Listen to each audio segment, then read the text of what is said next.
Major support for Do the Math has been provided by Chevron, the Kern County Superintendent of Schools, Edison International, Kern Schools Federal Credit Union, California Resources Corporation, Bakersfield West Rotary Stroop Family Foundation, Panama Buena Vista Union School District, Bakersfield City School District, and the Kern High School District, with additional production assistance provided by these supporters of education in Kern County and throughout the state of California.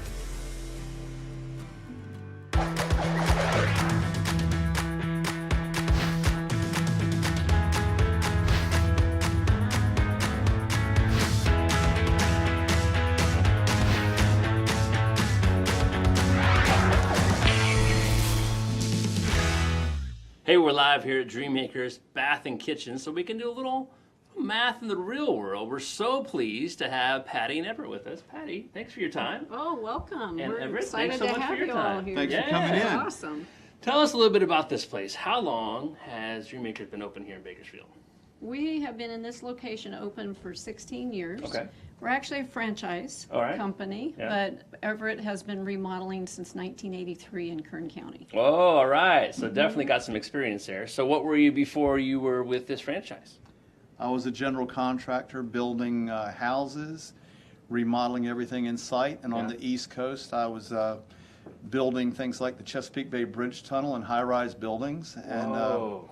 having just a good time with all the things that you can do in construction, Yeah. and seeing things as a young man I didn't think I was ever going to see. Right. And there's so many things that you can do in construction, right? So how in the world did you get interested in that and end up building part of a bridge? How did you start in the trades? I was after high school, I wasn't sure what I was going to do. I did a variety of things, and then as things turned out, I actually had a business early in life, in the restaurant business, and then I had a friend of mine tell me that I could get paid $2.50 an hour for digging ditches, and I thought, what a deal, no responsibility. There you go. So I took the job, and I liked construction right away, and then they asked me would I like to be a carpenter's apprentice and go to a union apprenticeship program in the evenings, and I said, sure, let's do it. So for 4 years I studied in the evenings and went to classes in the evenings, and then 4 years later I got a certificate as a certified journeyman union carpenter, which is really great because college isn't for everyone, and I wasn't one of those people. And I like to work with my hands, and I enjoyed the math side of it. And the math is a very important side to all of this, Right. because you could put the building in the wrong location or the wrong size. There's a lot of things you could do wrong. So anyway, it's a good program, and I encourage young people to think about college and trade programs. Right. And it sounds to me like just because you made that decision to go into the trades, that did not stifle your studies. You had to do a lot of work to learn how to do that trade. There's a whole lot of study that goes behind it, because if the math isn't right, if you don't study up, then you can really make some big mistakes and cost either yourself or your company a lot of money. Right? That's right. Oh, absolutely. I mean, calculations are everything. So when Yeah. engineers are calculating a bridge, if those numbers aren't right, we better not drive across it. Right. And it's the same thing with building a home. He had to calculate how to stack a roof so it could hold the weight so the house, is protected. So, yeah, it was an interesting 4 years for you, wasn't it? It's good. Yeah. And basically the same math principles are carry on through everything in the trades. They're generally pretty basic unless you get into high engineering, and that was above me, but I knew what the engineers wanted, so that was the part I was able to build. Right, yeah. So, okay, let's take a real basic scenario. Customer's going to come and see you and say, we have a bathroom that's functional, but we'd really like to make it a little bit better. Can you tell us some of the first two or three parts of that conversation that are going to happen with that customer that they really need to consider? What are the things that you're going to talk to them when you first sit down with them? Well, the first thing is I want to find out what's bothering them. Yeah, that's a good question. What is the right. biggest problem you're having here? Why did you come to our business? What did you want us to help solve in your life? So then the other thing is, if they come in and they're at a very young age, they're usually wanting the cosmetics done. But if they come in at my age, or maybe a little bit younger, a little bit older, they might be very interested in safe bathing. So the way that works is that I need to find out how safe it's going to be in that bathroom for that person, and what are we going to be doing to facilitate their needs. So for what we do, it's very important to know the issues they're trying to solve. Yeah. And that's pretty much it. So that we want to find that out, and then we get into the aspects of, is it going to be a new vanity? Is it going to be a tub or a shower? What size they need? So we want to allocate the space. Well, allocating space has to do with measurements, and measurements has to do with math. Right. So we basically take that bathroom, the square footage or the footprint or the floor plan of that room, and if we tear it all out, it's a blank canvas. So now we can create whatever they need from that point. Yeah, with that math. totally makes sense. And so since you're remodeling, you have a fixed space and you have to work within that space. Now, what I really like to hear you say is you're going to ask questions, which we always encourage our math students to do, and you're going to try to solve problems, right? Yes. You're going to see what is the problem, how do we go about it, how do we take the aspects of that problem and use them in order to formulate a solution. So we want to talk a little bit more about that when we come back, because there's a whole lot more to remodeling and there's a whole lot more math to do. Hey, thanks. We're back live here at DreamMaker, a bath and kitchen remodeling place, and we want to talk a little bit more about how this whole process goes about and what kind of math we need to talk about. But most of all, we want to know a little bit about your customers. They're going to come in here, and first of all, I see these awards all over the walls. Why is your place so much different than someone else? And not to disparage anyone else, but you do a really quality job. What is the difference between your place and someone else in Bakersfield? Well, I think a lot of it is, one is we care, and we do want to make sure that the clients are getting what they want, that we're meeting their needs, and of course their wants. So besides that, we have a tremendous amount of experience. We've been doing this for a long time. Right. We've probably got 150 years of experience under this roof just in construction. So there's nothing we haven't seen many times before, just in different varieties, but it's just anyway, it works fine. So we dig into that, find out what they're trying to accomplish, and we care a lot. We ask deep, leading questions.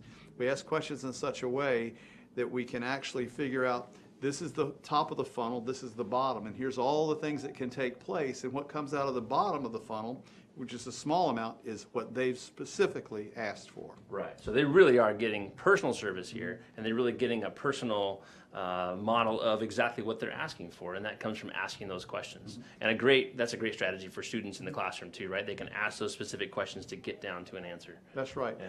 The other thing too is you always want to work to a person's budget. There's, as all of us know, there's different kinds of cars out there. There's very expensive cars, fast cars. There's some not so expensive cars. So we want to work to a client's budget, so we want to show them the type of car they're looking for.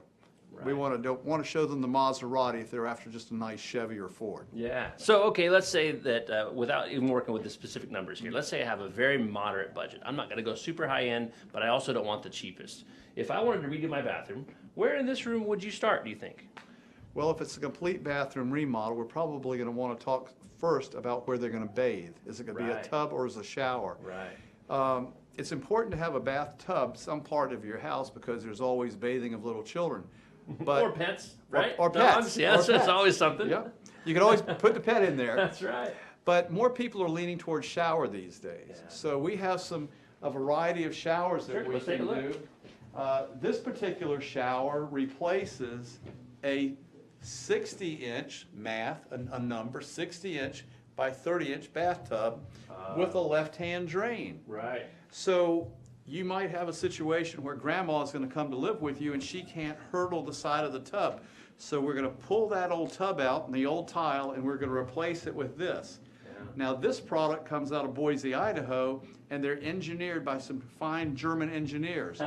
These without caulking will not leak, and they have a 30-year warranty. So this is a great product. So somebody had to engineer this. So engineering again is math. Yeah. So you see the exterior of the panel, a fiberglass back, an interior of engineered plywood. Oh, A full sheet of plywood would warp. right. So these are specific sizes that interlock together. Then they put a gel coat on the top, and that's where you get your 30-year warranty. Right. So that's just one product. And I'm sure when you talk to customers about warranties, right, you talk to them about the long-term longevity of whatever product that they're getting. Sometimes I'm sure they say, well, it seems to be really expensive. And you can have that conversation, right, with a customer and say, well, you can pay a little more now for a 30-year warranty. This is really going to serve you for a long time. Or you can start making repairs on some cheaper stuff in 5 years. And That's right. So let's talk about the math side of Yeah, that. that's right. So let's suppose the one that's not going to last but 5 years costs, say, $5,000. Well, that's $1,000 a year, but it's worn out in 5 years. Yeah. But what if you paid $10,000 for one that lasts 30 years?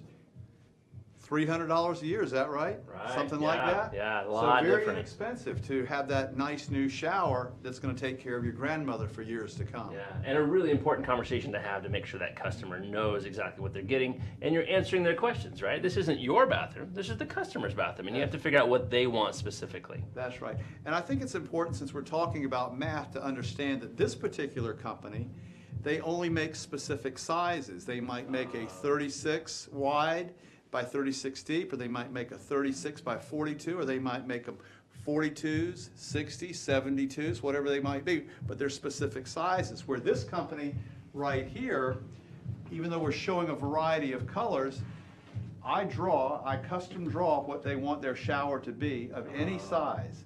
And then whatever I draw, they manufacture. So there's no size they cannot do. Right, But now, as far as cost economy, which the clients are always concerned about, this product lasts forever. There's nothing to go wrong. It has a forever warranty. Wow, now that's definitely something we want to ask questions about. That's fantastic. Yeah. And it's specific, made to a specific space, right? That's what Right, it sounds like. right. So if you wanted this to be 8 feet across instead of 5 feet, you want it to be 4 feet out instead of 3 feet, I draw it, design it, make my drawing, ship it off to them with all the dimensions. They ship back the price. Yeah. Then they ship back the product. Look at that. And it sounds like it's really specific to that individual Oh, it customer. is. So all those questions, super, super important to be able to ask.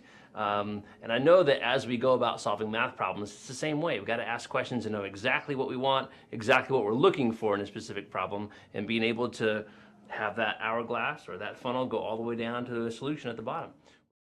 Hey, thanks so much. We are so excited to be here doing a little math in the real world. In fact, we were just talking about a plumber, right, and the math that they have to do. Can you finish that story, or maybe start it over again so we can talk a little bit about that? Because I was so interested. There's a lot of math to be doing, even with a plumber, right? Well, typically when a gas line is run to the house that you live in, coming off of the gas meter is a 3/4 inch line. Right. So the interior of that line is 3/4 of an inch. Well, that's typical, works for somebody who has a furnace on the roof. Yeah. They have a hot water heater and maybe a gas stove, and maybe even a gas dryer next Okay. to the washing machine. Right, right. But what if they have an extra large house and they have 3 large heating systems on their roof or on the ground? Yeah. What if they have an extra hot water heater because they've got such a large house? What if for some reason there's a grandma's quarters and she's got her own gas stove and you've got yours? That 3/4 inch line's not going to work. So the plumber has to be able to do the math to calculate the amount of gas that's going to have to be, the size of the pipe that's going to have to be to maintain all of those appliances, so none of the appliances are starved for lack of enough gas to operate correctly. Yeah. So a plumber super. has to be a very smart man to do the job the right way. Right, and sometimes we only think of the angles and stuff that pipes have to go to, but we're talking now about volume and amount of product, whether it's water or gas or whatever it happens to be, right? And you right. certainly have electricians need to make sure that you have the right breakers in place and make sure you get enough power to every place that needs it in a house as well, right? That's right. A little bit of thinking. Yeah, a lot of thinking, I think. And so when you go about talking to a client about a new project, you're going to have to figure out what fits there and what size of the product to put in there, right? So, That's right. of course, you knew we were going to talk about measurements. So when you go and measure someone's house and measure some of the things that are there, do you go out and do that, or do they just phone them in? They can just call in, hey, we'll take your word for it. You got to make sure you go do it, right? We do all of our own measuring. Yeah, probably a good idea. We don't trust anybody but ourselves. And we're going to measure twice, not measure once. Right. So we go out to the house, and basically we're looking, as you can see right here, and also up on the screen, these darker lines, those are the walls of the room. And those are the overall dimensions of that room. So you can see in this direction, it's 120 3/8 of an inch, and it's 120 and I believe and a half without my glasses. Yeah, you're right. But this tells us the location of where things are, things that are already in a fixed place, things like where the door is, where the window is, Right. where the plumbing is coming out of the wall. So those measurements we locate those, and that tells us where we put everything back. We now know the exact location, so our blank canvas now allows us to create whatever we need. So we can figure how many 21-inch cabinets, how many 24s, and do we need some specials. Right. So there's a lot of little things that go into this. And a lot of really, really specific measurements. Like we're not just talking about round off to the nearest 10. We're talking about down to the nearest 16th of an inch. Correct. And that's really important. Can you tell us a little bit about how that can really affect what products you order and how much material and how much waste you might have if you're off by a half an inch or a quarter of an inch? Well, in what we do, which would be remodeling baths and kitchens, it's better to be a fraction of an inch smaller than a fraction of an inch larger.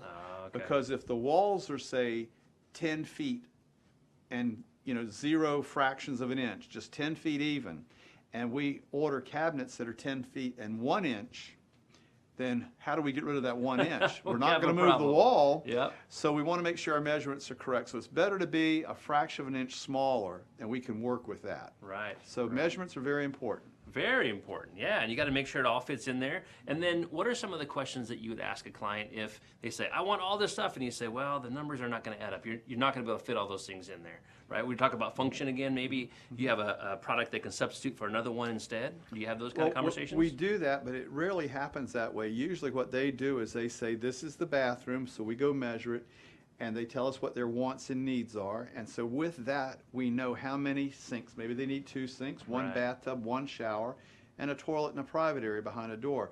So we know the things they're trying to accomplish in that space. So it's our job to rearrange everything that works for the way, what their request is to make that bathroom the way they want for the rest of their lives. Right, right. And of course, with all the choices you have here, they can make decisions. If it's a choice based on price, they can make all kinds of decisions based on the exact color they want or the exact material they need to use or whatever it is, and they can maybe make some decisions that way and still get the job done according to what their needs are. That's right. We can make suggestions that keeps them within their budget. Right, right. Yep. And I really like the way that you explained earlier. We were talking a little bit about what is your job as running this place. You're a question asker, right? Yeah, we you ask ask questions. You don't tell people what they want because then they're not going to have what they want, right? right. You're going to ask them what they want and be able to make recommendations. It's best to let them know if they're making a mistake, Right. but not to tell them what they want. Yeah, there you go. Okay, so I have to have you see if you can size up our do the math tile, if that would maybe fit in the next kitchen you're going to do. Look at that. It This will, is- and that is a 4x4 ceramic. Nice, I like it. We're going to leave this with you. Oh, Thanks great. so much for your time, Okay, Everett. thank you no, so much. definitely. We got to see if we can get that in the Look at that. in the Isn't that montage great? here somewhere. We're so grateful for your time. There's a whole bunch of math to do in the trades, and certainly when you're remodeling a bathroom or kitchen. And we were grateful that you got a chance to explain that to us today. This is wonderful. Thank you. You got it.